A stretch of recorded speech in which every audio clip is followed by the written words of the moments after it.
Welcome to Crime Besties. We're here for another episode this week. Thank you for joining us. We are recording our second, well, really technically our third episode for the week. Yeah. And I don't know, I'm just not in it. I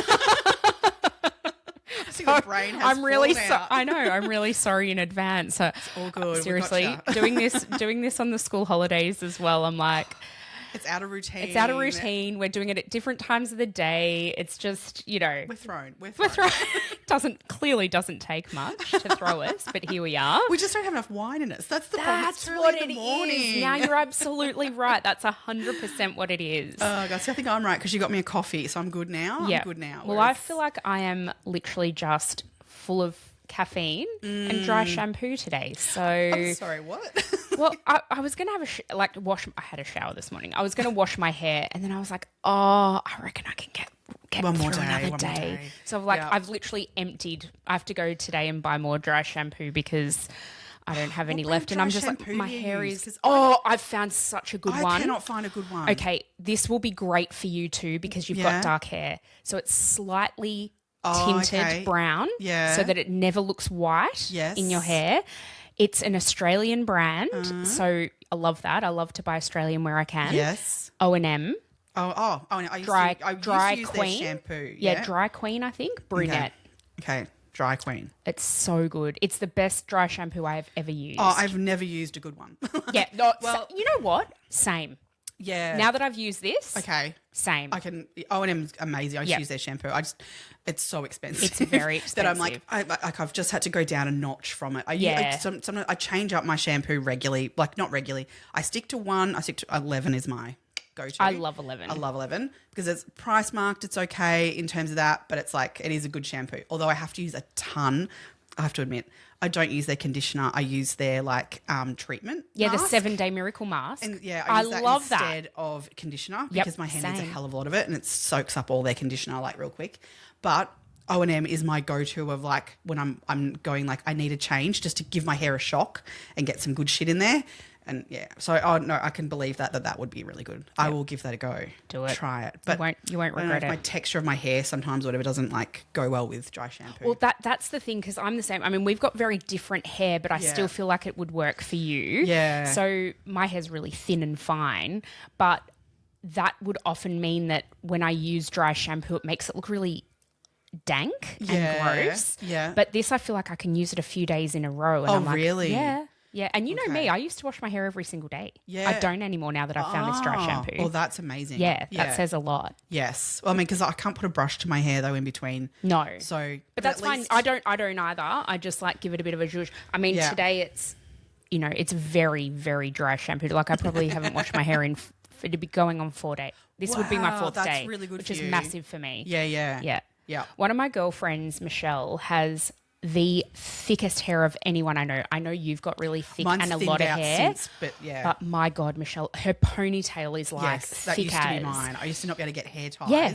to go. Like I'd only get them around twice. I couldn't get them that third Yep. one round. Michelle And is so it used exactly to the drive me same. nuts trying to find good hair ties that would work with my hair. Yeah, she's exactly yeah. the same, but she can go for like over a week without washing her hair because I it's used so to. thick and Yeah. and it takes her forever. For me, Yes. it's not that big of a deal because my hair's short, thin, fine. I can wash it and blow dry it within half an hour. Yeah, right. Whereas Oh, she's yeah, like, no. this is a process because then she blow dries it and straightens it, and Oh, God. like her hair always looks gorgeous. But I'm like, it's an effort for her. But I've never Absolutely. really, I've never had to worry about No. that. Oh God, my head like never dries either. Yeah, So, yeah. yeah. Oh Yeah. gosh. Oh, amazing. All right, I'm gonna try it. Give it a go. Give it a go. Sponsor us. Yes, please. Oh my God, imagine if O&M sponsor. Oh my God, that would be amazing. I've got a list at the The moment. salon I go to now uses O&M, so that's how I found out about it. But Yes. Jesus, it's so good. Yeah. Love it. Oh, so good. How's it's been a short week, a Yes. short turnaround. We recorded our last episode on a Monday and today's Friday, so we haven't had a lot of time to, turn this around. But No. how's your short week been? Yeah, it's been good. I've been doing stuff like around the house stuff. Like I said to you, I spent like all day Wednesday in the garden and it was the perfect day for it because the weather here in Melbourne has turned to shit the last couple of days. But Wednesday was the most spectacular day outside. Beautiful. I mean, trackies and a t-shirt was required, kind of thing. It wasn't like it was stinking hot or anything. But no, it was cool enough to be doing hot, sweaty work kind of thing and not feeling hot and sweaty. Yeah. But my God, my body after that, Jesus Christ. All day bending over, pulling out weeds and shit, and the backs of my legs were killing me. Yeah. Yeah. It goes to show you don't do that movement very often. Exactly. Yeah. Yeah. Yeah, it's different stuff to what I normally do, that is for sure. Yeah. And the other one's like, because I was using like the clippers and things, doing like, chopping back some of the plants and things, my forearms and holding like the whippersnipper and stuff. I'm like, Jesus, my forearms were so sore. Do you want to know what? I've got a really amazing hidden talent. Oh, God. I don't know if I've mentioned this on the pod before, actually. No. So sorry if I have. I am really good at hedging a bush.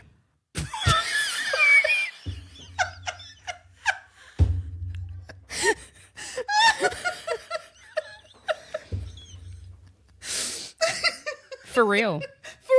For real. I am. Oh, God. You need your bush hedged? I'll come and do it. I think I'll be right, thanks.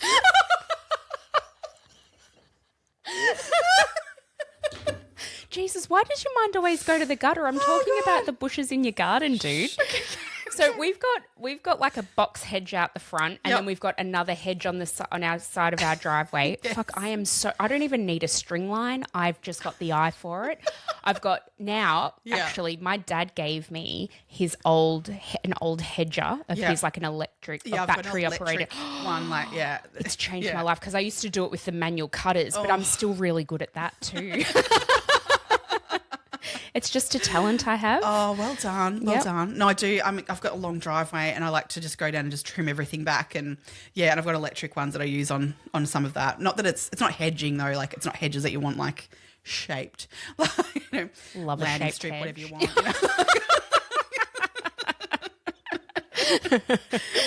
As long as you don't make it the full Brazilian, it's fine. Yeah, exactly. I mean, God, I am so not a gardener. And so that could happen very easily.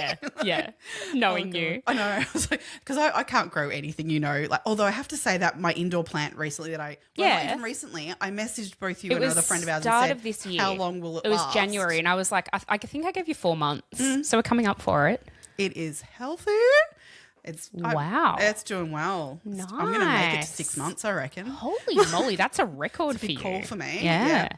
But but I do have one thing in my garden that somehow I have managed to grow stupidly in abundance of roses. Yeah. My standard rose out the front, it like grows to over my roof line. Like, I have to chop that thing back so regularly. Well, that's probably why it's so healthy. Well, this is the thing. I'm like, it's like, stop growing, and I chop it, and then the more I chop it, the more it grows. Yeah. And it's like, oh my God, stop growing. And you're obviously chopping it at the right time too, because they can be a bit fickle. Well, that's what I thought. And I thought, if anything, I'm going to kill it. And I've done the complete opposite, and I need it to stop. You're probably one of the only rose owners who says that. Oh my God, it's ridiculous. This thing gets so tall. Yeah. And because it's got these massive thorns on it too, that I go out there to chop it, I'm like, I have to chop and run because like it falls and I don't want it to land on me. Do you wear gloves? Yeah. Okay. But like, it still goes through the gloves. I need to get better gloves. You need leather gloves. Yeah, those leathery, tough gloves. Yeah. Oh yeah, it's a whole thing. I'm not great in the garden. I'm like, I'll just freaking get this done and chop everything and make it die. And, and then I'll the only thing I'm really good at growing is weeds. So Oh, good on you. Yeah. That's something. Yeah. Are you going to tell the people what you did last night? Yeah, I guess we could tell them. Dragged Emma to go and hold my hand because I went and got a tattoo. Yeah, because you were talking about this on the podcast, I don't know, many, many, many months ago. Oh, really? Yeah. You were like, maybe one day I would get a tattoo. I don't know. Maybe I'd get this, maybe I'd get that. Yeah. And it happened last night. Yeah. I went and got the one that I've been like thinking about for a long time. So I wanted to get something to like represent my kids. So, represent. And then slash. I had a whole plan of like just a representational like tattoo of my kids. And I showed it to both of my kids. My older one like just doesn't care about stuff like that. Whereas my younger one is very like into particular these sorts of things. And he was like, oh, no. What was it? It was their birthdays, and it had like, so ever since my kids were really little, I used to say to them like, I love you to the moon and back. And we have this whole thing of like, it got to this point where, again, my nerdy older son, where we talk about, to the moon and back, like, a million times, 100 million times, like, and it got to a point where we were talking about, really big, huge mathematical numbers like Googleplex, but then it got to like Graham numbers, things like this that he learnt about. So it's grown over time, and so it was this whole little thing of like back to the moon and back, right? So I was going to put that as a little thing on it as well of like their birthdays cute. and to the moon and back. And but Brody was like, I get what you're doing, but no. Yeah, nah. He goes, I want my name. Literal. Yeah. So I'm like, I wasn't really going to do names, but we've ended up with names. So, yeah.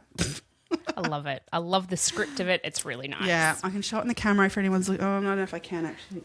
Not really, no. It's still got, no, you can't really see it, but it's still got the like second skin stuff on. It. Yeah, because it's so fresh. So fresh. Love it. Yes. All good. Thanks good. for coming. Oh, that's all right. It was, I've had my eyebrows tattooed, but obviously I couldn't see that. No. So I've never actually watched anyone get a tattoo before. So it was good. It was a good experience. Yeah. Emma's nose was right in there. Oh, yeah. I was like, I need to see this. Is there blood? Bring blood.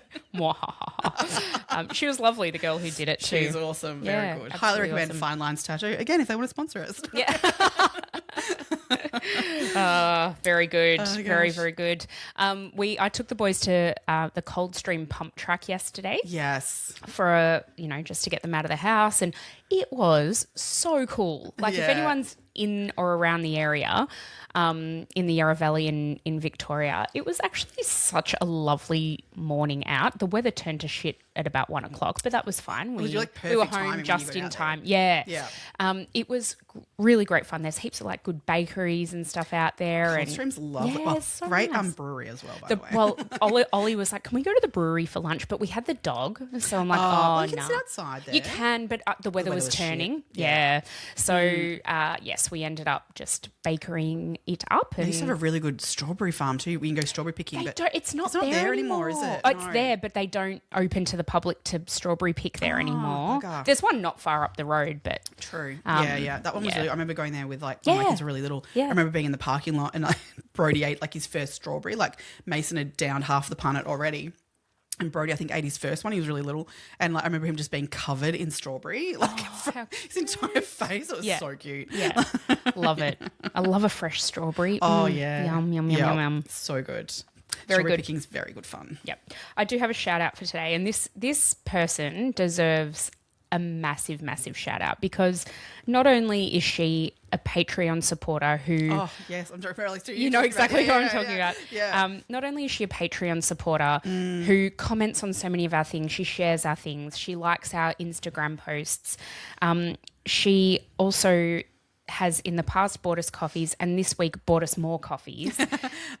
Significantly more coffees. And so a massive, massive shout out to our Patreon superstar, Emma James. Like we appreciate all of our Patreons, everyone who supports us in any way, sharing, commenting and all of that. But I feel like, Emma does really go above and beyond and her feedback's always so positive and lovely. She's so kind and very, very generous. So Thank you, Emma. Thank you so much. No, I loved hearing, like, she wrote in the message sort of saying, like, because we replayed an episode, then we were like, she was, well, I better do that again then. Yeah. we shouted around that episode that we replayed. I was like, oh my God, that's so lovely of you. You don't need to do that. Lovely. No, you don't need to do that, but it is very much so appreciated. Much appreciated. Oh gosh, so good. Yep. We have so many great listeners. So many great listeners. Our supporter base is just, it's growing and it's so lovely, overwhelmingly positive and nice. So thank you, everyone. Yeah.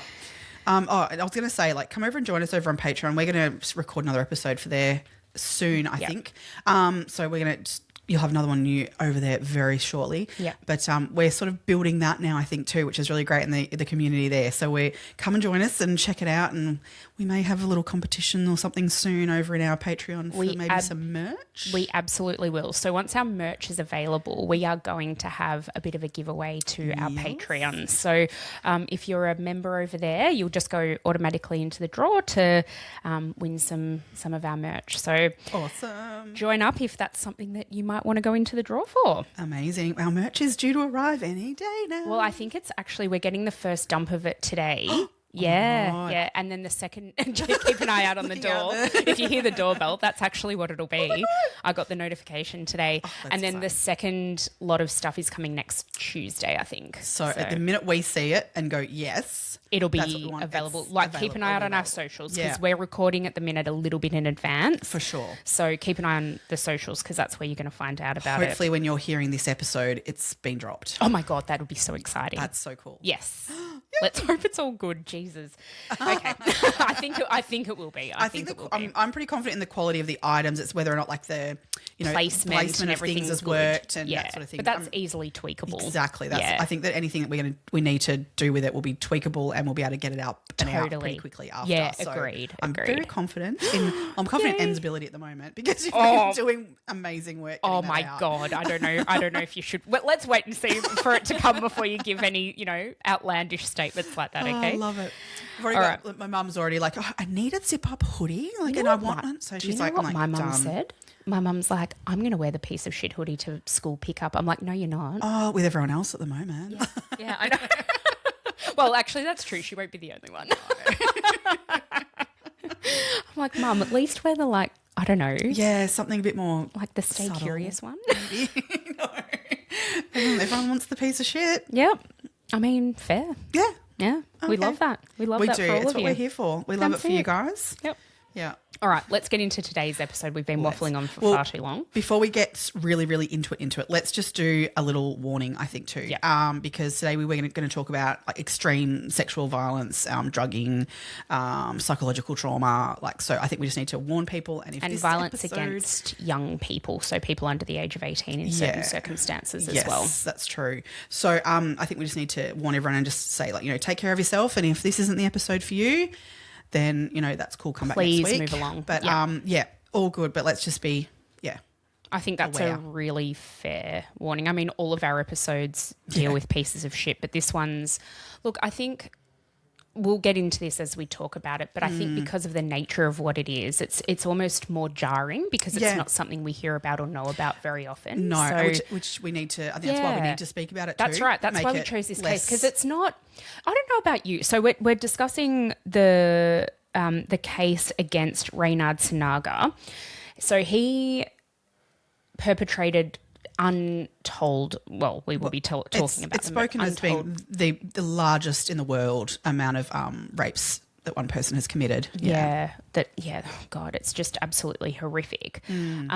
But when somebody suggested this case to us, and that's why it made it onto our list. Yeah. And when we were looking into when we were planning out our episodes, we sort of looked into it. Now, I very, very vaguely had an idea of this case. Yep. Not in any detail whatsoever, and I didn't know the resolution to it. Yes. And a lot of that is because there was a lot of suppression around the time that it actually happened, and stuff sort of very much trickled out in the media over the subsequent years.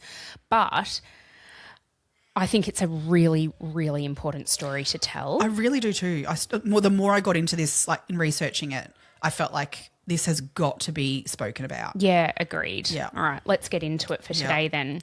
For sure. Reynhard Sinaga was born on the 19th of February in 1983 in Jambi, Indonesia, which was a part of Sumatra. When he was young, his family then moved to a town sort of not very far outside of Jakarta, like a little city outside of Jakarta. And that's basically where he grew up. He grew up in a gated community in Depok, it's called, just south of Jakarta. And he grew up in a very wealthy family. Yeah. So his father, whose name, where have I got it? Is Saban Sinaga. He was is a businessman. He is, I don't think he's the owner, but he's very, very high up in a palm oil, factory processing kind of. Yeah, he seems to either be a massive investor or it was kind of, I couldn't kind of get exactly, it's really hard to Because find. in some places, like he said that he's a banker, but he's not actually a banker. So, No. yeah, I see why you think he might be an investor. It's really, the information about him is not overly clear around where the money's come from. That's it. Other than palm oil. Yeah. Which is dodgy anyway. Disgusting in and of itself. Yep. So that's what sort of... So the plantation, I think, originally was in North Sumatra, which is why they lived there. Yeah. And then I think the core business dealings were in Jakarta, which is why they moved. Now... a very conservative family. Very conservative, Catholic family. They... his mum, Normawati, and his dad, they had 4 children. So Reynard is the oldest. There were then 2 boys and a girl. And so he's got 2 brothers and a sister. And as you said, they lived in a conservative Catholic upbringing in a largely Muslim country. Yes. So they would have been in the minority in terms of their religion, their religious connotations, but they absolutely had community there. So Reynard, or Ray as he was known to a lot of people, was what we would probably call a perpetual student. Yeah. Fair statement. Yeah. So he completed a bachelor's degree in architecture in 2006 at the University of Indonesia, which is their most prestigious university. Yep. Apparently he was quite academic. He did very well at school. Really intelligent. Very intelligent man. Yep. Then he decided, he actually did a very, very, very brief stint in the US after that. I think he was there for less than 3 months. He was doing some postgraduate degree, didn't like the lifestyle, didn't like the people, and decided to move back to Indonesia. Interesting. When he moved back, he didn't stay in Indonesia for very long, and he decided that maybe the culture of the UK might be more suited to what he was kind of looking for. So he applied for and was admitted to a postgraduate degree in urban planning at the University of Manchester. So he actually moved to the UK in 2007 on a student visa. Yes. He was aged 24 at the time. He started studying for this urban planning master's, basically, at that time. He was completely financed by his family. Yeah. There was plenty of money there to do that. He didn't work a job whilst he was living there. Okay, so there's a bit of conjecture around this because he has claimed that he worked for both of the Manchester football clubs, so Manchester United and Manchester City. Manchester United have come out publicly and said, we have nobody by that name ever having worked for us. Manchester City have just not said anything. And then apparently this is true. He did work for Next, the clothing company. Next. Right. He worked there in retail for a very short stint, and he also sometimes worked at some of the bars around where he was living. Right. But he never had a solid job. It wasn't something that he did for a very long time. And he didn't need to because, as we say, he was completely financed by his dad. So not only did he pay for his tuition, he paid for his housing, his food, his recreation. And so, there was no real need for him to be working. No. So that gave him a lot of spare time. And for an incredibly intelligent person who studied, he also studied sociology, like human biology. He's done a PhD level in the planning, I believe it was. It was in human geography, but he didn't get that. He didn't attain that. So he failed. No, he failed it. Oh, that's interesting. Yeah. So basically his thesis, so he basically went on and did, in 2009, he did that urban planning, the Masters in Urban Planning. He then went and did sociology, as you said. Both of those were completed at the University of Manchester. So sociology, he started that in 2011. Then in 2012, he started this PhD in human geography at the University of Leeds. Now, Leeds is about an hour away from Manchester. And so he would just commute. He didn't want to leave Manchester. He was very, very happy there, and he liked the lifestyle that he was living there. And so he decided to commute for his PhD. His thesis was titled Sexuality and Everyday Transnationalism Among South Asian Gay Men in Manchester. It's very specific. Very specific. I mean, I know you need to for a thesis, but I mean, yeah. He submitted the thesis in August of 2016 and the examiners failed him, but they offered him a chance to resubmit. They obviously know, like what element of it they failed I him on. could You know, like, I could not find on what grounds it failed. I looked because I was like, I'd love to know, was it the insights he had? Was it that the research was incomplete? Was it, I don't actually know. Yeah. And then it all kind of came undone because he was in the process of correcting, and it was before his resubmission that all of this kind of came to play. So he never actually attained his PhD. Yeah, completed that. Yeah. Oh. Oh, no. Oh, sorry. Sad.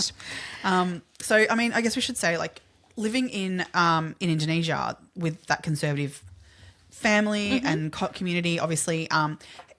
Now, Reynard did feel that he was gay. And so in that community, he did not feel comfortable. And I guess that's where he was seeking out, you know, places where he might be more accepted for being who he was. Obviously, he had a relationship, I wouldn't say a good relationship, but he had a relationship with his family that he wanted to continue for his own benefit in a lot of ways. Absolutely. I mean, financially, you wouldn't want to piss your dad off and say, I'll cut you off when he's going to support you and doing all those great things like of living overseas and studying, etc., and not having to work full time to pay your own way. So, you know, kept that relationship with his parents and never told them his sexuality and spoke of all those sorts of things. But so he would fly home, living in Manchester, he would fly home regularly to visit family, and he would literally, before he would leave to go home, he would cut his hair. So to the point of how he needed to appear physically to sort of fit in at home, he needed to change that about himself. So he would sort of come to Manchester and be who he was, a gay man who was openly gay in Manchester to his friends and everyone. He grew his hair sort of shoulder length and all these sorts of things that, like, I mean, I don't think anything of in terms of going, oh, that must mean that you're gay, like, or anything like that, like, God. But he felt that with going home, he couldn't have that longer hair. He couldn't behave certain ways. He had a certain image to uphold. Yeah. That's very, very true. Yeah. I think at the time, so whilst homosexuality wasn't illegal in Indonesia at the time, there were certain provinces like Aceh where it was. Yes. So there were certain places where if you were a gay man or a gay woman, you could not go there because you would receive, it was like, you know, brutal old school punishment, like 100 lashings or something like that if you were seen to be partaking in homosexual behaviour. Yeah. And so that goes to show that even though it wasn't illegal in Indonesia, it wasn't accepted and it wasn't something that was out and sort of overtly visual in in society. While saying that, I think at the time in Bali, you know, which is a place that a lot of Australians go to have a good time and have a lovely holiday, it was more accepted in places like that. But certainly on the mainland, in and around Jakarta, it wasn't something you wouldn't see two men or two women holding hands going down the street or anything like that. And I dare say, like, his dad in the position that he was in with, you know, this kind of money and all those sorts of community that he was involved in, specifically it became really, that's just not what you do in that community. Yeah. I mean, in general, I feel really sad for someone in that position of like not feeling being able to be accepted in their own family for who they were. I can empathise with that. But then I think he's probably done the right thing to a certain point by moving away and finding a community that he fit into. So in moving to Manchester, which is, you know, it's probably the second biggest sort of city outside of London and Birmingham maybe, but it's a vibrant urban cultural place. It's very hip. You've got the university there, so it attracts a lot of young people. It's a real student sort of town, sort of in that sense. There's a lot of, I mean, the area where he lived, it was, you know, there was the nightlife. It was busy and active. There was like the gay village, so lots of gay clubs and a lot of people. It attracted that type of person around. Yeah. You know, it was near Chinatown and there's, as you said, bars and restaurants and really vibrant nightlife and fun. Yep. Lots and lots of fun. People would go there on nights out, have a great time, and everything would be all good. Yep. So Sinaga was actually in Manchester on a student visa, which he attained in 2007. And I guess to be on a student visa, you have to be studying. So he's gone on and studied for the next 10 years in Manchester. Yeah. Yep. So he physically was probably... Well, it was described in one of the articles I was reading that he was a bit of a wolf in sheep's clothing. So he was 5'7", or not even 5'7", like a little bit shorter than 5'7". He had a soft voice, a really kind of a smiley person, a meek and inoffensive persona. Yep. Someone described him really, funnily enough, as completely harmless. Yeah.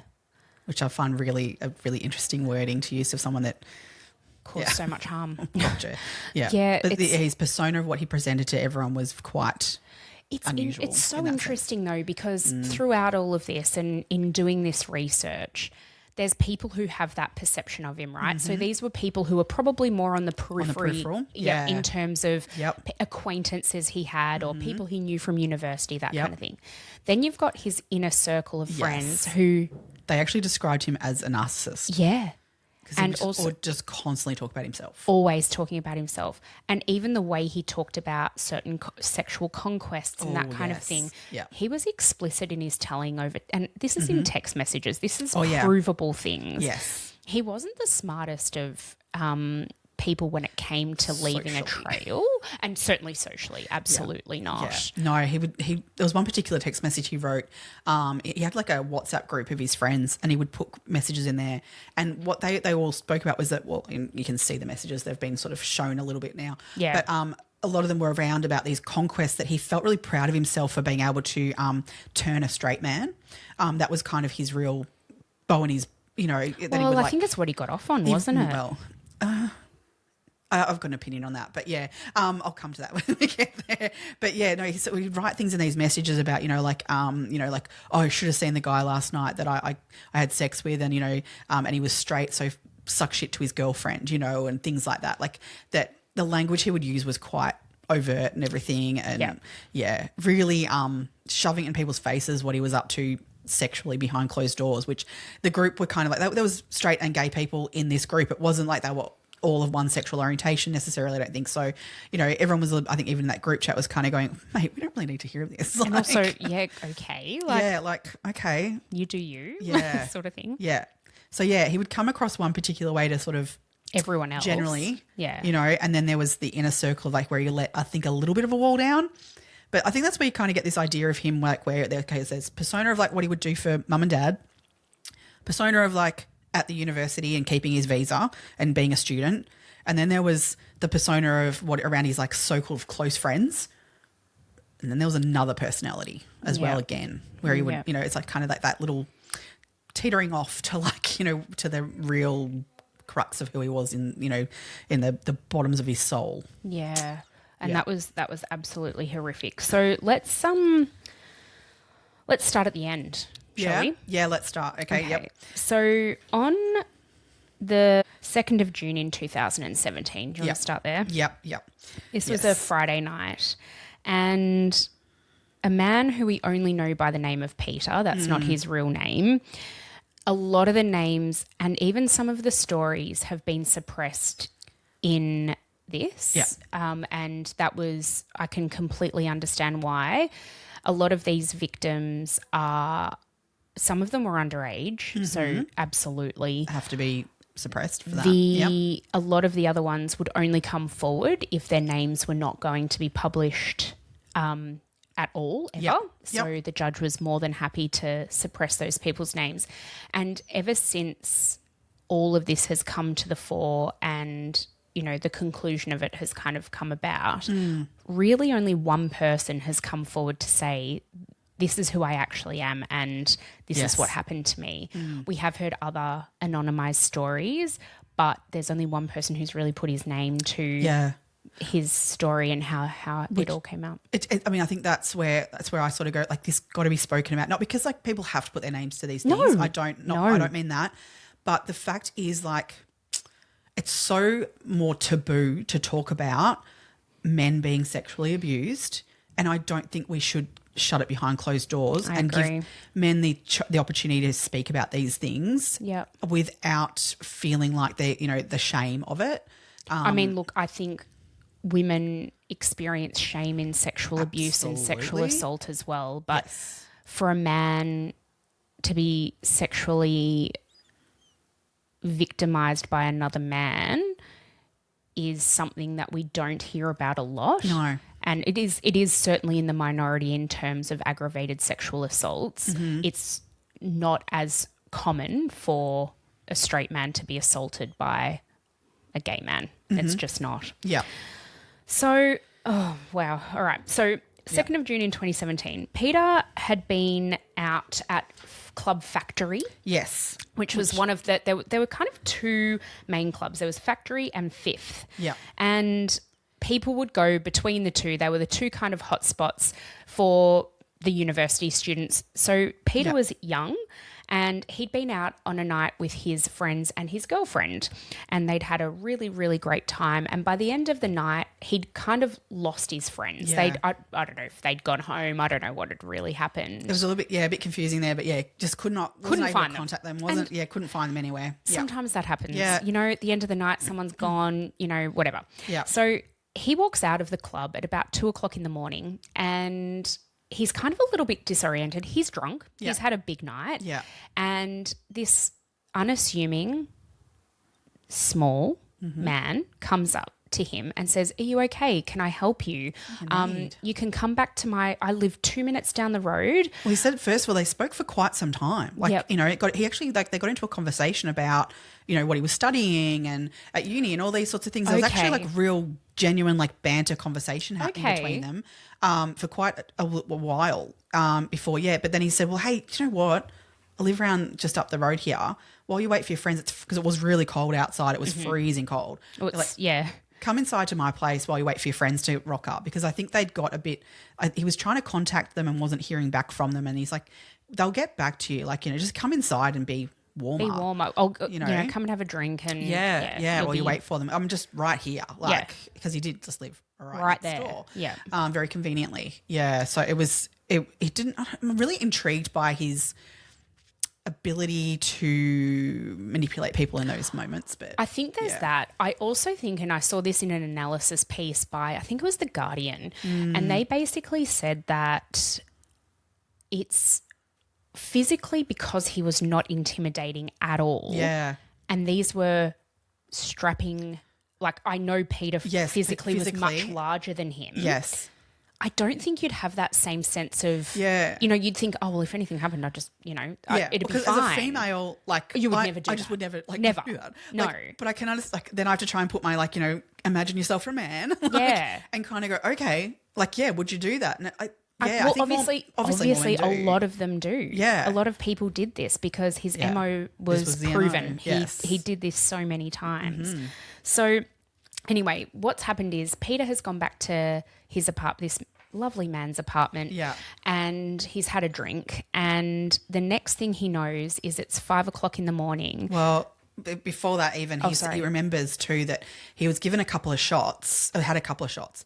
And he was on I think he said he went to the toilet. Yep. And came back and another shot was left on the table. And Sinaga, it was 2 shots. It was one a clear one and one more brown coloured one, which he didn't think anything too much of at the time. Well, he thought one was Sambuca and one was vodka. He just sort of thought they were just different alcohols. Whatever. Picked up, I think, the browner coloured one, and he drank that. Yep. And he said within seconds of drinking it, he felt really not right and started stumbling and Sinaga was like, "Oh mate, you're okay. Just take a rest, And he does remember stumbling into the bathroom and has memories of that. Yeah. But then nothing from there. Nothing. So the next, I guess, conscious memory that he's got is he's waking up at 5:00 in the morning and his pants and his underwear are down. So he's face down on a mattress on the floor. His pants and his underwear are around his ankles, and he turns around to see Sinaga on top of him with his undies down around his ankles. Yeah. And so Peter's first reaction is to basically physically push him off and go, "What the fuck are you doing?" Yes. in that, Sinaga basically goes, "You're an intruder. You've come into my house and I don't know who you are," trying to establish some kind of like that a crime's been committed here that's not the sexual assault of Peter. And so Peter in his state basically bashes the living shit out of him. He does. He punches him. He thrashes around and everything. Sinaga also does though. He runs as Peter is about to sort of get through to the door. Yeah. Sinaga does run after him and headbutts him. And also bites him on the shoulder. Yeah. Like so deep. Like there's actual like flesh marks. Yeah. So in this, again, Peter thrashes back, punches him more and gets out through the fire escape and down onto the street. So he is completely disorientated. Like he's still druggy, like kind of what the hell is going on. I mean, God, I can only imagine how scary that would be. Oh, it would be so terrifying. So it's early hours of the morning here. We're talking 5 a.m. It's not even light. No. So he's like, where the hell do you go and get help? He did find some people and he was asking for their phone. These people were like, oh my God, what the hell? Like, because he's bloody. He's covered in blood. Yep. Like, what the hell as both ends of that, you wouldn't know what to do. But the people eventually do hand over their phone because he is shouting at these people, like, I've just been raped. I think I've just been raped. Like, so he's got the phone. He's called the police. Oh, no, he called his mum first and she didn't answer. He called his mum because he's like, my mum would know what to do. Oh, God, well, you just call the police. I thought immediately that would be what you do. She didn't answer because it was 5 o'clock in the morning. She probably had her phone on silent like all our mums overnight or in the other room or something. But then, he dialed 999. Yeah, absolutely. And you can hear the phone call and it is harrowing because he's so confused. He's like, I think I was raped. I'm not sure. I don't really know what happens. And he's like, I don't even know if have I killed the guy? Like, I don't know what's going on. This is like roughly where I am. And I don't know how I got there. He's so confused. Yes. But he constantly says, I think I was raped. I think I was raped. Yep. So the 999 operator says, we'll get someone to you, just are you safe to stay where you are? So he does. He stays where he is. A couple of police officers attend. He's able to point them into the direction of where he's come from. Yeah. And so they go back up and they walk into Reynard's bedroom in his flat, and Reynard is on the floor bleeding. Clear head injury. He is not in a good way. So ambulance come, he gets stretchered out and taken to Manchester Hospital. The police then arrest Peter. Yep.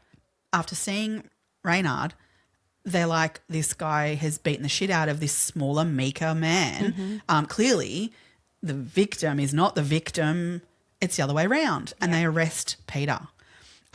Which I can somewhat understand, but I mean, they're not listening to him. They're not listening to him, which is so frustrating. The horrible thing is, so I think he was he held for like 9 hours or something like that? I think it was, but he was consistent in his story. Yes, he was consistent. He was saying, I've been raped. Yeah. It took them 48 hours to do a rape kit on him. Yeah. They didn't do it immediately. Yeah. I mean, the cops kind of... I know, I totally get it. Like they took Reynard to hospital immediately. He stretchered him out. I just kind of like, I see the photos of him on the stretcher being taken out, and I'm just like, oh the fuck, don't be so nice to him. Yeah, like drag him out. But anyway, because they just assume like this is the victim, like in this scenario, and he's been beaten the shit out of by some random person.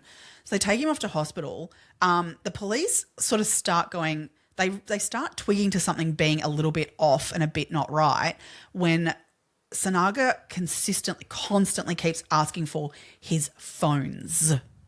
Not phones, like, and doesn't let it drop. Like he is so agitated around these phones and like having access to them. So I think that's what happened at the 48-hour mark. So he was in an induced coma for that time, right? Yes. So under police guard too, because they thought, as you said, that he was a victim of this absolutely aggravated assault. Yes. And so while they had let Peter go on court, he was still under suspicion for this crime, but they needed to wait until Sinaga woke up to get his side of the story and to get his statement. Peter, but they still weren't taking his story for fact until they spoke to Sinaga. That's it. So it wasn't until Sinaga came to, which was at roughly 48 hours later, because I think he did have like a little bleed on the brain or something like that. And so when he came to, as you said, he wants his phone. So the police like, yep, we're going to go and search your house anyway. We've got to get evidence of this crime because the apparently the bedroom was very bloodied and there was, there was blood messy everywhere. There's photos of like the crime scene, Yeah. I guess you call it. Which there's a lot of blood. Yeah. So the police are like, well, we obviously have to process that as a crime scene. Yeah. So in the processing of that, they found Sinaga's phones and they're like, yeah, sure, you can have them. We just need to check them first because there's possibly stuff in here that we can enter into evidence, thinking at the time that it would be in support of Sinaga. Yeah. He gave them like 4 false, what do you call it, pins to try and get into his phone. And he, in the end, he was just like, tried to snatch his phone off the police officer who'd kind of taken it to the hospital to try and get him to unlock it so they could see what was in there. And so that obviously raised some suspicions really with the like, police. what the Like, fuck is with why this? is there an issue here? Yeah. They've been able to somehow get into his phone, like I don't know, forensics. I don't know. Someone's gotten into his phone somehow. Yeah. And what they have found on there, on both of them, is the most horrific and violent sexual perpetration against so many men and boys. I'm going to say boys because some of these boys were 17. Yeah. There was hundreds of hours of footage on these mobile I think phones. there was 3.29 terabytes of data. This is up, once they were able to get everything. That was between mobile phones, laptops, hard drives. The cloud. Like, it was, It was everywhere. Everywhere. Once they got into everything, they found like it was just ridiculous. Which is amounts. I think in a terabyte of data you can get like maybe 300 hours of video. Well, something like I think I heard someone say there was 330 like DVDs worth of if people can think of it that way instead, like 330 DVDs worth of footage in that 3.2 terabytes. Wow. It's okay. it's a lot. It's a lot of data, footage. a lot of footage, and there were still photos and stuff as well. Like it wasn't just videos. Yes, there were definitely screenshots. There was photos. Like lots of Lots of evidence. So the police like, holy fuck, maybe Peter was telling us the truth. And so that's when they went and got the rape kit done on Peter. I mean, 2 days later, it's not ideal, but they were able to do that. Yeah. And I'm tipping at that point because I don't remember reading this anyway. Like at that point, they wouldn't have done like even a blood test, say to go like, what had he been drugged with? No. So they didn't even get that evidence. I'm guessing after 2 days, that would probably be out of his system as well. Oh, absolutely. Yeah. GHP has a very short it's half-life. really short-lived. Yeah. So they missed all that opportunity. God, in some ways, thank God they had the videos because... Oh, that was the nail in the coffin because otherwise I feel like it would have been he said and a little bit... I mean, yes, the rape kit of Peter did prove that he had been raped. Yeah. But there was actual video footage of him being raped. Yes, as well. Yeah. And then obviously that opened up the door to all of the other others. boys. So the police are now investigating a serial rape case and it is incumbent upon the investigators to watch all 3.29 terabytes of that horrific, brutal sexual violence. I feel for those police officers. I can't even imagine what they would have to go through to watch that, but I also understand that had to be done in order to bring this person to justice. Oh, yeah. Now, the next part of what they needed to do was try and identify all of these people. Now, how many people were in the videos? Because I know 48 came forward to go to trial, but it was like 206 individual people were seen to be on these videos. However, there's still to this day, I'm talking to today's date, even during trial it was 2026. less. But sorry, it was more than this. But there's still 50, I believe, that have not been identified. I know there's a story that one of the investigators talks about that she was working at the Manchester police station on this particular day and she'd been investigating this crime. And so the police actually used the media to get this story out and say, look, have you seen this man? Have you had an experience with him? If you have, you need to contact your local police station and come forward. You'll be kept, your information will be kept private. You'll be anonymous if you wish to be. Yeah. And this particular female police detective, she said she was standing in the reception area of Manchester police station and this man walked in and she said, as soon as I saw him, I saw you in a video. Oh, God. I know why you're here. Isn't that horrific? That is awful.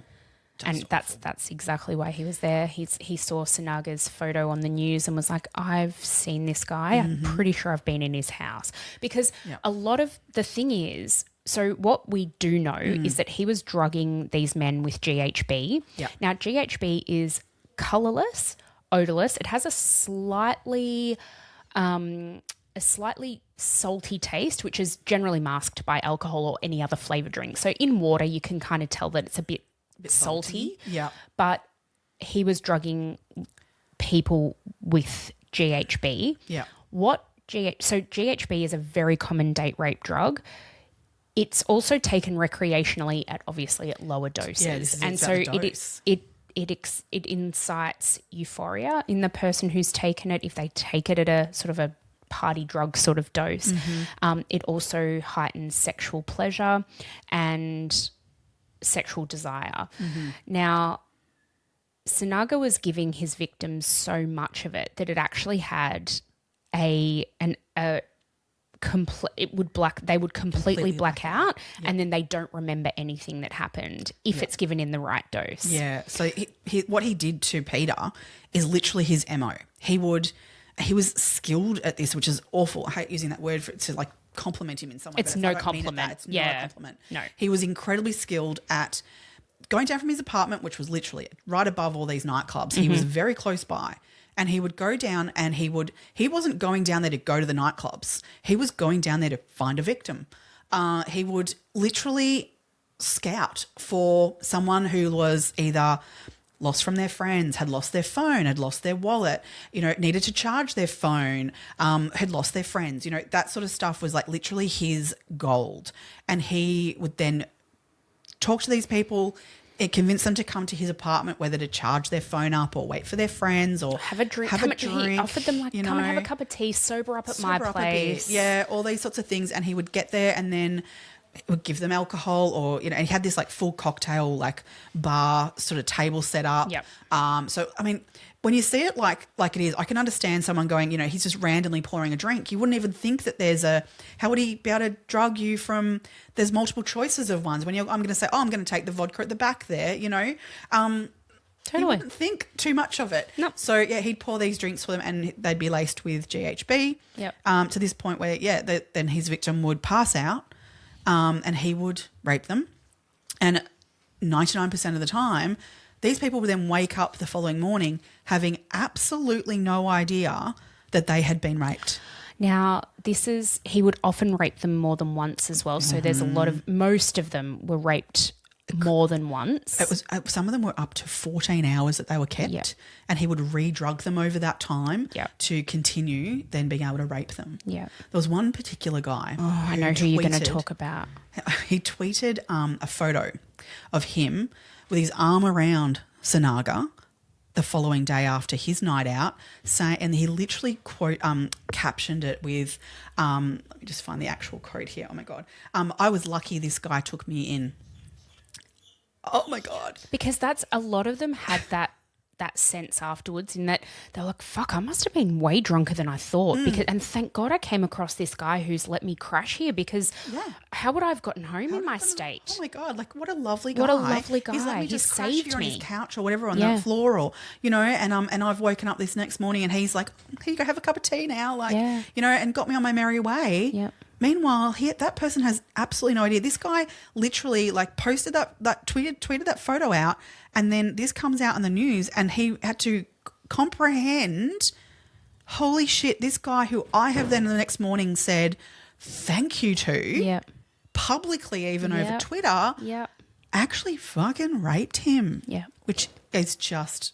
I can't even. There were also stories of men who woke up the next morning. There was a particular victim who had Crohn's disease and the perpetration of the rape for him caused significant damage in the area, which was exacerbated by the fact that he had Crohn's.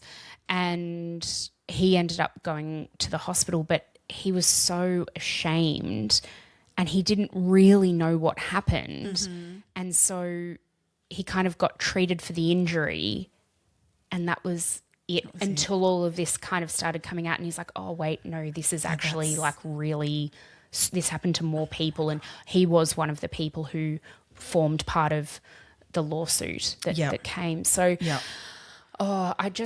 you can't even imagine. So we're talking about 206 individuals, but we are talking about countless numbers of rapes. Like if you're saying some of them are raped, 4, 5, 6 times over those hours. The other thing is that I'm saying is those 206 people were within the time period of 2015 and 2017. Yeah. Now, we just spoke about the fact that he was at Manchester University there and living in that same area even from 2007. Yep. When did this actually start? We don't know. No.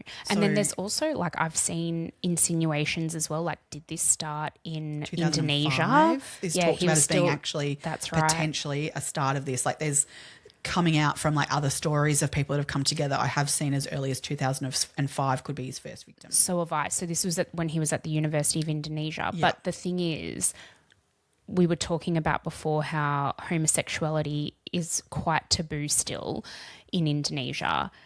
Rape of a man as well. Are you going to get anyone to actually come forward and admit to the fact that they were a victim? It's been hard enough in the UK, in Manchester, for straight men. I mean, this is because we should say he wasn't specifically just going for straight men, but he did sort of target a little bit more straight men. Well, I think he targeted whoever he could get, actually. Whoever he could get, but he certainly felt more accomplished if they were a straight man. So he looked at it like a bit of a sport to turn a heterosexual man. Yes. I mean, I don't know how raping a man would make him turn gay. It doesn't. No. So, okay, you fucking idiot. But it was something that he was boastful about. Yeah. I mean, at the end of the day, again, we should just say, all of this, what he did in terms of these rapes, is not about being gay or straight. It's about control. Control. 100% about control. Absolutely. So the fact that he was targeting in some way straight men, or there was more straight men potentially attacked than gay men, for him it was actually just about the fucking control of the situation entirely. Yeah. Okay, we'll get into it. The videos that he took were absolutely horrendous. So what he would do is these men would pass out and he would set up 2 cameras, which were his phones. 2 phones, yeah. So he would have one phone placed to the side that he would get, like, I guess, the wide angle you would call, and get the full shot of everything he So cinematic. Mm-hmm. And then the other phone he would have as he held it. So he would get more close-ups like a of things. first-person view of it. Well, so what he would do is what he really wanted was the close-up of the actual penetration. Mm-hmm. He would also film, this is so disgusting, so I apologise. Gross. So, yeah. But he would then film his semen resting in the man's anus. So he would get really close up for any of that sort of thing. What he actually filmed them for the potential for the use by their police that they found as great evidence was the fact that these men were so drugged that they would snore. So very clearly they were not participating in this and were not consenting. They were absolutely unconscious to the extent of being so asleep and having this done to them that they didn't wake up. He also filmed them vomiting, and he would just leave them in that vomit and continue. He would not stop. He would get so into this that could cause bleeding, and again he would wipe away and continue. So in all of this, though, there was one video that the police found where he put on a condom. There was no regard in any of this for his own health and safety in that scenario, or the victims. I mean, there could have been an absolute horrific number of people affected here by HIV or other STDs and things. That's just, I mean, I think that is awful. Those poor men. It is awful, especially for the ones who don't know. So I did read somewhere that there was possible, I think it was chlamydia that was kind of detected in some of these victims, which is easily treated like it's just an antibiotic. So it wasn't anything catastrophic. But if you don't know you've got it, and then not only they're passing it on to someone else. That's what I'm saying. Which is just, I mean, not their fault at all. Not at all. No way. Don't want a victim blame. But how did he not contract something more sinister and more serious, it's just by absolute luck. fluke luck in that sense. I mean, there was absolutely no regard for anyone in this. And No. I mean, God, no, he had no ability to do that in his psychopathic brain. No. But it just blows my mind, Yeah. the possibilities of all those sorts of things too that could have come of this. Yeah. Oh, absolutely horrific. I wonder what made him use the condom on that one victim. I know. I'd love to know what the motivation was behind that. Yeah. Like, did he know something? But I don't know how he would, because these victims were not known to him ever. No. They were just random. So, yeah, that was fascinating to me, that there was only one instance in, thousands of rapes, really, if you're looking at how many times he perpetrated them across the 206 victims that we know of. It. Yep. All right. So obviously he gets arrested. Oh, yeah. And there's, very conclusive evidence against him. Have you seen the interview tapes with the police? I mean, I find his demeanour incredibly fascinating. It's like he's so nonchalant. Well, and he cries. Like, he's so... And at one stage, he's like... Because what he claims, he says this is not true, any of this, and that they're all lying, and that the videos, all those men agreed to participate in a game with him where they would pretend to be asleep, which is where it's important that we know there's videos of men snoring, that clearly these people were not pretending to be asleep. Like, it's so the way their bodies move in these videos, etc. They don't move. Well, this is the way he maneuvers Yes, them, yes. and the way their bodies like positioned. It is They're not dead natural. weights, They are dead weight. They're not someone moving themselves. You can tell they are actually genuinely passed out, unconscious. They're not pretending to be asleep. But that's what he claims, is that it's a sexual game he likes to play, and these men agreed to participate in it. And they're like, and the police officer, he's like crying, going, like, when they were pretending, and the police officer says, like, why are you crying? Like, why are you so upset about that? And he's like, because you won't believe me. Oh, Like, it's actually literally his sickening. tone. Like, he's so plays this meek, mild. His voice is very quiet when he talks. That creeped me out. Same. Creeped me the fuck out, because you're like, I know actually how violent you are, and I know the horrific things that you've done. Yeah. That really creeped me out. wouldn't. Gave me the absolute, like, ugh, ick, ugh. Yes. Yuck. Oh, God, yuck, it's yuck, so yuck. gross.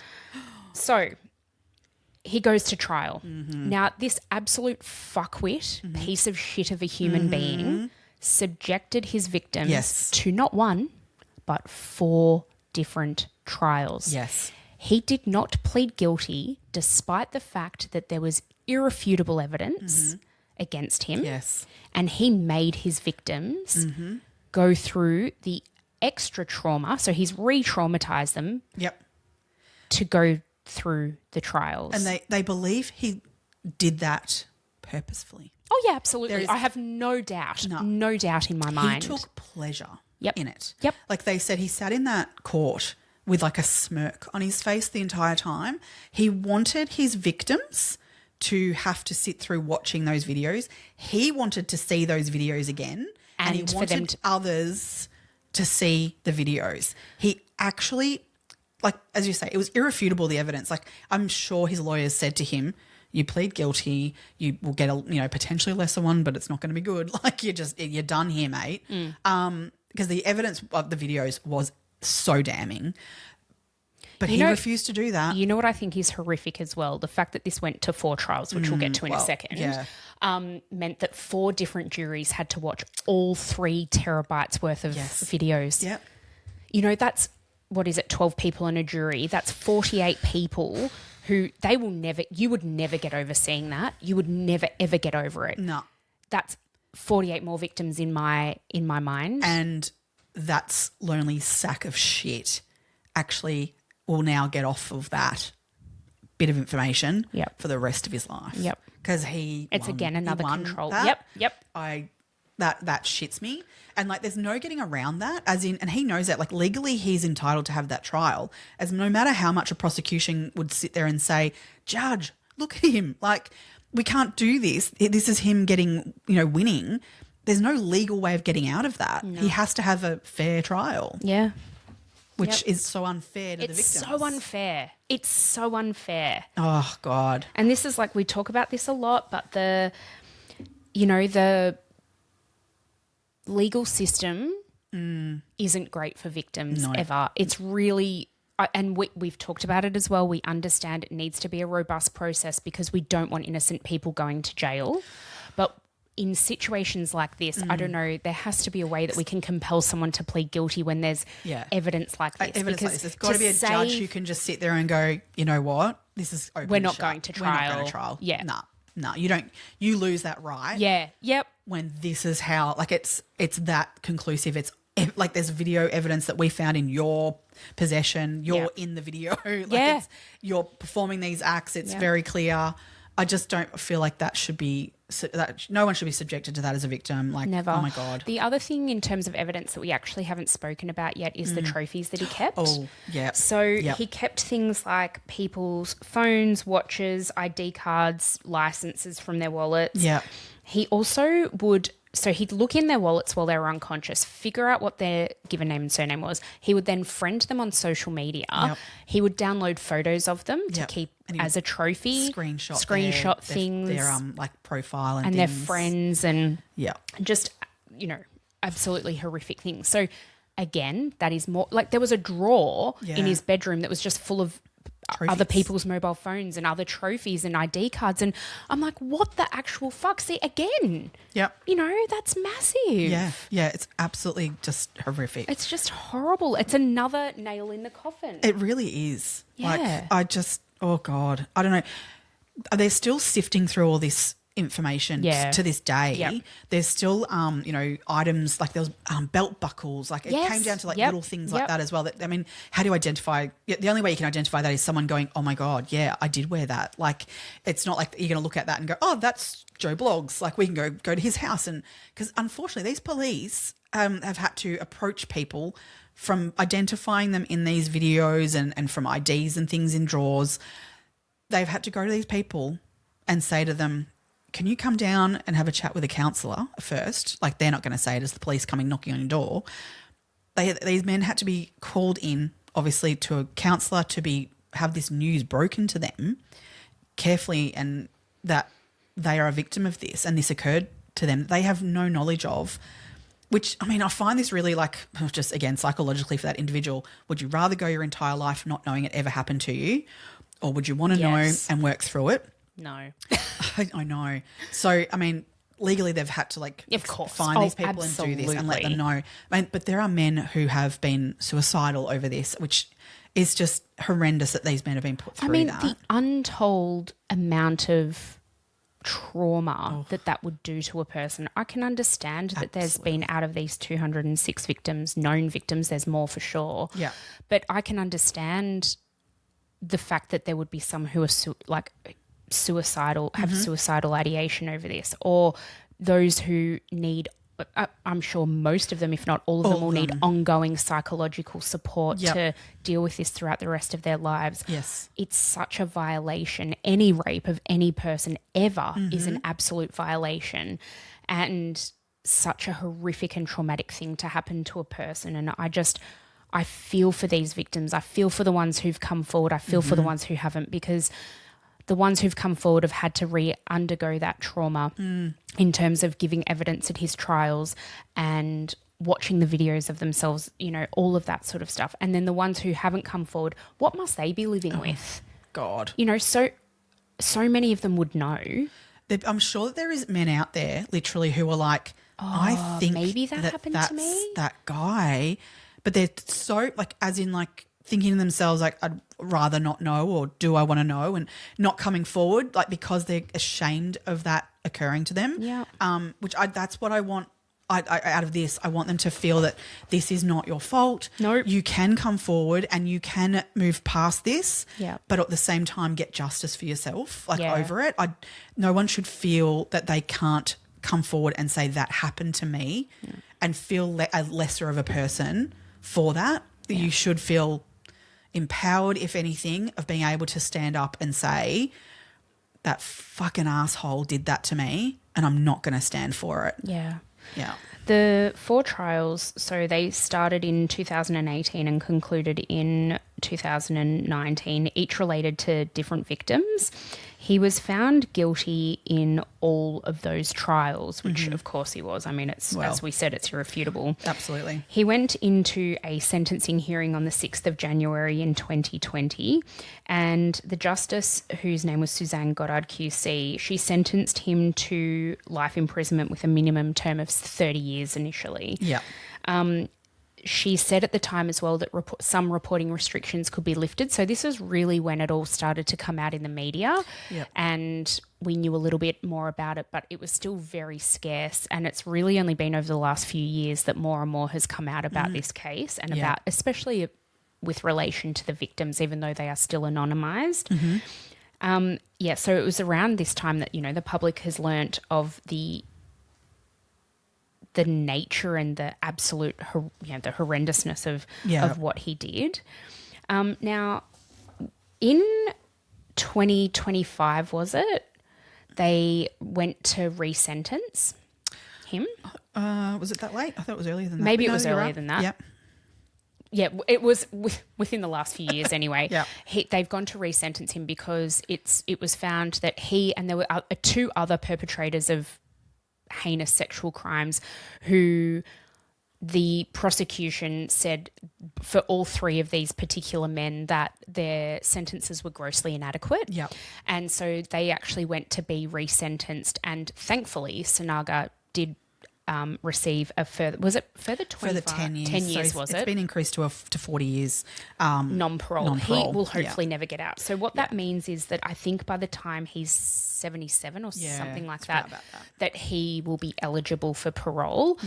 I just hope that never happens. It's in 2060 or something. My bigger concern is something that's happened in the meantime, and I believe this was sort of around about 2025. The Indonesian government it was. Have gone to the UK government and requested basically a transfer of repatriation of inmates. So basically, Sinaga was beaten in prison,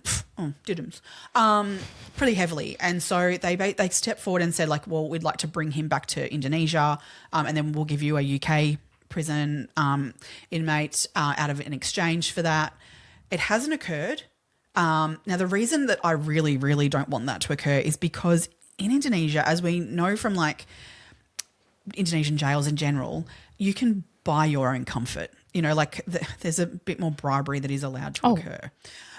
So because his family is so wealthy, there is a very strong belief that Sinaga could end up he would remain in jail. However, he would have probably a private cell with, a nice cushy couch, a nice comfy bed, internet access, all sorts of things that he shouldn't. Absolutely should not have.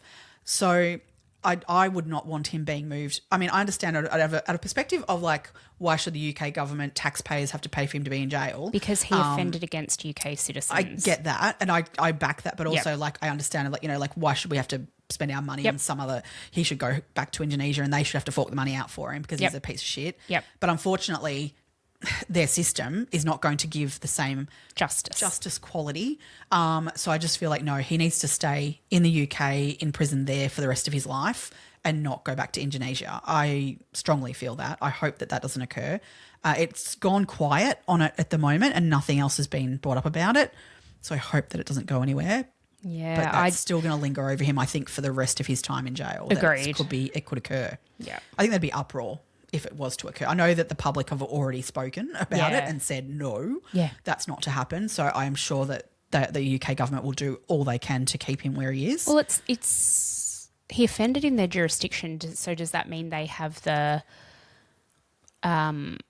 right to detain him? It's hard. I mean, where's citizenship and where does that? But I mean, he offended in the UK, so he's gone against the law in that country. He should be punished. I don't actually know how that international law stuff works. No, I'm not sure either. When he was beaten in prison, he pretty much nearly died. So I just don't care though. No, not at all. But maybe that'll happen before he can be extradited. I don't know. They're clearly not keeping him isolated entirely. Should they? I think Gen Pop is the place. You reap what you sow. Yeah. I found some reactions of his family about this. So this was some of this has been reported in Indonesian newspapers. Others have been reported in through media outlets in the UK. Because, so his mum is definitely more outspoken than his dad in terms of like she's given little quips and tidbits. And she did do a very brief interview with a journalist from the BBC, but it wasn't like a formal interview. I think it must have been out the front of court or something. Yeah. But so Normawati, his mum, said in this interview that the family does not believe in homosexuality and they were unaware that he was gay. She referred to him as her baby and she insists that he is absolutely incapable of this cruelty. Now, I say that right, but she only ever attended his first trial. She didn't attend the subsequent 3 trials. Didn't like watching what your son was doing? 100%. Funny that. His father, after the sentencing, the only quote I could find from his dad, like a direct quote from his dad, was, "We accept the verdict. His punishment fits his crimes. I don't want to discuss this case any further." Fair. Yep. Good. Let's leave it at that. Yeah. Now, the other thing that we didn't talk about was... I want to repeat, though, him being gay is still nothing to do with these crimes. No, not at all. I just want to make sure we really clearly state that. Yeah. Yeah. Yep. It's the fact that his family, his mother, has focused on that aspect of him being, you know, part of this is just like you've actually missed the point. It's totally irrelevant. Irrelevant. One of the things in his defense, we talked about like the fact that he said that he hadn't, you know, that these men were willing participants and that was role play and all of that. They also had another defense. So during the trial, it came out that Sinaga had said to his mum that his victims were actually the ones who initiated the sex, but then accused him of rape to hide their own shame at being with a ladyboy. And that was what she held on to and ran with. No. I mean, okay. He wasn't a ladyboy. No. Like, you look at, so you see photos and everything of Sinaga and you look at him and go, okay, if he was who he's trying to make out he is, right, kind of thing, in that he's a openly gay man who is, you know, mild, meek, gentle, helpful, all they're the qualities that he's trying to portray that he is, right? Yeah. If that was plain and simply the case, added to that, he was actually quite a good-looking man, right? You cannot tell me that if he was after, like, just meeting gay men and having lots of sexual partners, he could have had many, many sexual partners consensually. I'll absolutely guarantee that if he was who he wants to say he is, he would have had plenty of consensual partners. But that's the thing, as you were saying before, that's not what he wanted. No, that is not who he was. It's not what he wanted. He wanted non-consensual partners. He wanted control. I mean, the fact that he was taking photos of the outcome of his rapes, what I'm saying is like those really close-up photos of him post-rape and the victims post-rape, I think that says it all to me. Absolutely. It's the most heinous and disgusting of things to do, but yet that's what you choose to keep as your trophy. Yeah. Like you liked that. You liked seeing that you had that control over, that power over these men who are just completely out of it. Oh, that's it. Well, I mean, it's the only way he could have had power over these men was by drugging them. Yeah. You know, like, and I think he wanted to think that he could have that power over them at any point. Like, and he's just awful. Yeah. The most lowest of humans. Or I don't even think he's human, to be honest. I mean, psychologically, I mean, he's definitely a psychopath. Yep. He was labelled as sort of actually extreme narcissist. He has complete and utter lack of empathy, and just obsession with control and power. So as we talked about, so I don't think he was actually physically, I think he was incapable entirely of having a consensual relationship. Yeah. He's just gross. There was, where did I hear that? It was in a podcast I listened to. So I wasn't able to validate this, so take it with a grain of salt.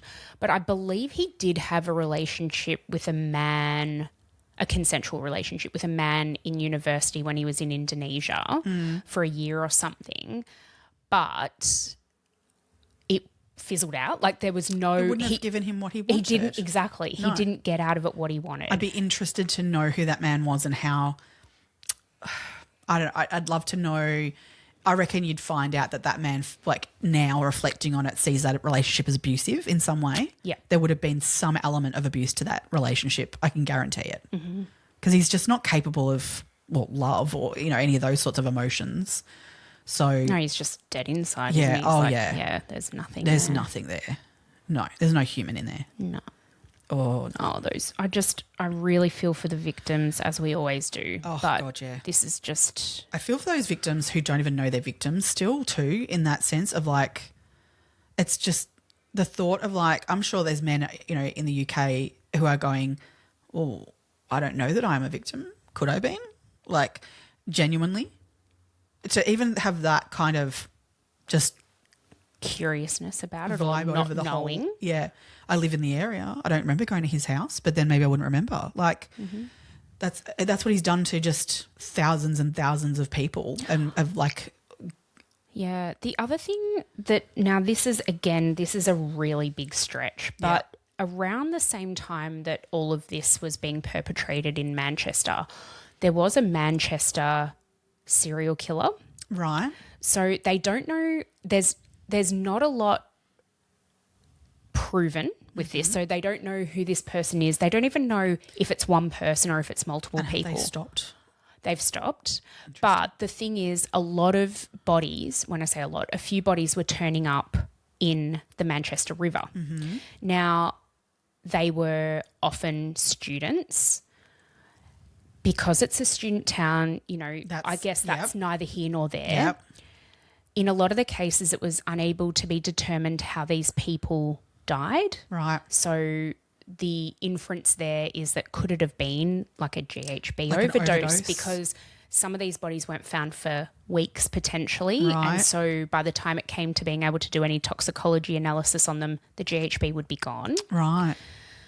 And were. I dare say, the videos that they had though, like those, I would hope that the police have cross-checked and gone, that But what victim I'm who was saying found is- dead Yep. isn't in these videos. Do you Yep. know what I mean? Like, I get that. Yeah. But I also think, like, how lucky was he to have drugged hundreds of men Yep. and not killed any of them, not overdosed any of them? Well, because he's been repeatedly giving them drugs to keep them, and they're all subdued to- different body weights and sizes and shapes and Yep. different metabolisms. It's a question I have. Like, Definitely. how did no one die? Yeah. How? Or did they? Or did they? Yeah. There's a interesting. definite question mark about that. I'd like to know timelines of like when So it a lot of ceased. these were actually before. I haven't written it down the exact thing, but I Yeah. know a lot of them were sort of before that 2015 time Okay, frame. so that But 2015 and 2017 had he honed his craft? yet that I don't know, but I think there still were a few victims in there. So what the police thought at the time was that there was some kind of serial killer or group of killers, Right. because these people were being found in a similar manner, found dumped in this river. Yeah. And so they still to this day don't know whether there was a serial killer, whether these people had, committed suicide or drowned themselves, or something had happened. Like, they don't actually know. There wasn't like an established MO. Okay. I need to deep dive this more. I'm like, I Yeah. hadn't come across that as I was researching. Yeah, so I don't know. I didn't actually look into it in Yeah. any like great depth. I just know sounds that like I'm there busy was tonight. there was just a bit of a suggestion that, like, how did no one die? And if someone did die, what did he do with them? But also, I see what you're saying with the fact that there's no video evidence. But then there are people who are in those videos who are yet to be identified. 100%. So that's why I only say, like, I would hope that that's what They've they've cross-checked. checked those. Yeah. Because they definitely are. I guess there's in some of the videos it's harder to see a face, and then to try and get a face and then match that with an ID of some sort. I mean, it's an incredibly challenging task for the investigators to do. Absolutely, but I would hope that they'd be like, okay, here's an image of all these people who died. That at some point the cops have gone, right, well, let's, out of the 50 we've got left, let's sit and go, is there any element that we think maybe this is the person? Surely that's been done. I mean, I assume so. But yeah, I don't know. surely. If not, fucking hell, get on it. I'm sure they have. Yeah, but Because that's I have really to say, interesting. like, the police work in this, aside from them not believing Peter at the start. The Yes. police work in this was really good. They Absolutely. were on top of everything. They have really thoroughly investigated it. They have done their absolute best in supporting the victims. The police have really done all the right things. They did. They put all the counselling in place that needed to be like that to this day. Like they're still That's continuing to do that. There's so much that they have done absolutely really right. I mean, got it wrong at the, at the initial point there, but they got back on track, thank God. Yeah. But yeah, that's really got me now. I want to go back and have a look at that. Interesting that it stopped. Yeah, I would have thought that it would have, more like escalation in behaviour. You would think you'd see more of the deaths to later me, than this earlier. wouldn't be an escalation. This would have been an accidental thing, because I think for him the control was that these men were then walking around out there. He knew that he'd raped them and they didn't know. So was it just accidental overdoses and he's like, oh, fuck it, what am I going to do with this body? But I feel like the psychopath in him then would be more like, well, I got away with the murder. I'll just keep murdering them. Why Kev had them wandering around and potentially then remembering something? Because I think he liked the fact that they were then walking around. Maybe he was going to get caught too. Yeah. True. I don't know. Because I can't get in this mind of a fucking psychopath. Yeah. Weird. Yeah. Oh, I'm so deep diving that tonight. Right. Okay. Interesting. Anyway, Gosh. thanks for joining us, everyone. This one was a really, it was a big one, but as we said at the start of this episode, important story to tell. Absolutely. As a victim of rape, I really hope that these men are, not ashamed. They shouldn't be. They've got nothing to be ashamed of, but I can also understand why they would be. Yeah. We stand with them. We are with them. We are so sorry that it happened to them, and no one deserves to have that happen to them. No. So, yeah. May this piece of shit rot in jail in the UK for the rest of his life. Well said. Maybe with a beating here and there. Yeah. Yeah. All good. All right. Well, join us over at Patreon or over on the socials. We'll see you next week. Stay curious, crime besties. Bye.